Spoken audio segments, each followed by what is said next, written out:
Hi friends, திறந்த மனம் YouTube சேனலுக்கு உங்களை வரவேற்கிறேன். சிம்னியை க்ளீன் பண்ணுறதுக்கு எடுத்து வச்சுருக்கேன். எப்படி க்ளீன் பண்ணுறேன்னு பாருங்கள்.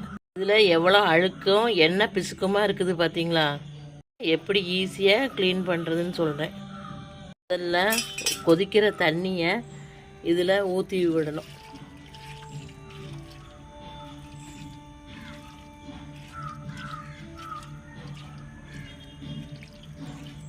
ஒரு 5 நிமிஷம் வச்சுருந்துட்டு கொஞ்சம் இப்படி தேய்ச்சி விட்டுக்கணும். தேங்காய் நார் ஏதாவது ப்ரஷ்ஷோ இருந்தால் இது இப்படி தேய்ச்சி விட்டுக்கிட்டோம்னா ஈஸியாக அந்த எண்ணெய் பிசுக்கு போயிடும். சுடுதண்ணி ஊற்றினோம்னா அதில் உள்ள எண்ணெய் பிசுக்கு போயிட்டு அதுக்கப்புறம் பாத்திரம் கழுவுற லிக்விடை வச்சு இதை பாருங்களேன், இந்த கேப் இல்லாமல் ஊற்றி விடணும். ஊற்றி தேய்ச்சி விடணும். தண்ணி ஊற்றக்கூடாது.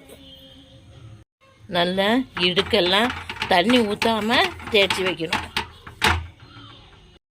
அதே மாதிரி மறுபக்கமும் லிக்விடை ஊற்றி தேய்ச்சி வைக்கணும். இதை இப்படி தேய்ச்சி ஒரு அரை மணி நேரமோ 1 மணி நேரமோ அப்படியே ஊற வைக்கணும். அரை மணி நேரம் ஆயிடுச்சுது. அந்த பாருங்க, பழையபடிக்கு நல்லா கொதிக்கிற தண்ணியை இதை பாருங்களேன் இதில் இப்படி ஊற்றி விடுறேன்.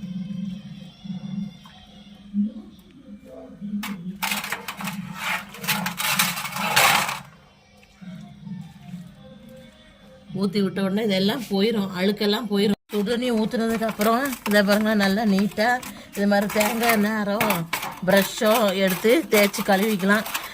எனக்கு தேங்காய் நார் தான் வசமாக இருக்கும். இதை கழுவுனோம்னா நல்லா நீட்டாக வரும். எப்படி இருந்தேன்னா இப்படி ஆயிட்டேங்கிற மாதிரி இருக்குது.